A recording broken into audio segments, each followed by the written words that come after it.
अस्सलाम वालेकुम एवरीवन। आज मेरे पैरों तले ज़मीन निकल गई है ये सुन के कि ये मैं एक्चुअली सुन रही हूँ कि मैं कोई डरावना ख्वाब जो है वो देख रही हूँ कि जी इस्लामाबाद में जितनी मसाजिद हैं वो इस्लामाबाद की कुदरती हुस्न जो है उसके आड़े आ रही हैं और अस्तगफुरुल्लाह नाउज़ुबिल्लाह उनको हटाने का फ़ैसला किया गया, जिनमें फैसल मस्जिद भी शामिल है। Can you imagine? मतलब ये हम कहाँ पे रह रहे हैं। और मैं पूरी लाइफ में आज तक ये नहीं सुना कि अब ये होने जा रहा है।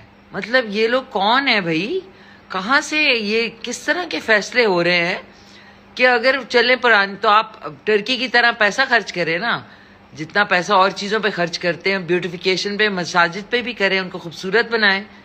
मतलब आप ये सोच सकते हैं कि पाकिस्तान में ये होने जा रहा है? तो प्लीज़ आवाज़ उठाएं इसके ख़िलाफ़। ये बहुत अलार्मिंग चीज़ है।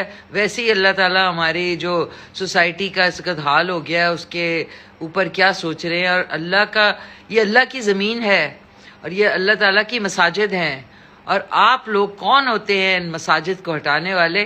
अल्लाह ताला के कहर से डरें। ऑलरेडी अभी 2-4 झटके आ चुके हैं, फिर बाद में टसवे ना भाइएगा कि ओहो ये क्या हो गया। तो प्लीज़, मैं तो हैरान हूँ कि ये इस्लामिक रिपब्लिक ऑफ पाकिस्तान हटा के खाली पाकिस्तान कर देना अगर यही होना है। मतलब हम भारत को कहते हैं कि वहाँ पे एक मस्जिद शहीद कर दी, तो यहाँ पे क्या होने वाला है? खुदारा अक्ल के नाखुन लें, उनको मसाजिद को खूबसूरत बनाएं, बजाय इसके इस तरह की जो है उफ my God I can't believe this कि ये कहा है किसी ने और ये क्या होने वाला है। और कैन यू इमेजिन फैसल मस्जिद, वो तो सबसे ज़्यादा खूबसूरती मरगला हिल्स और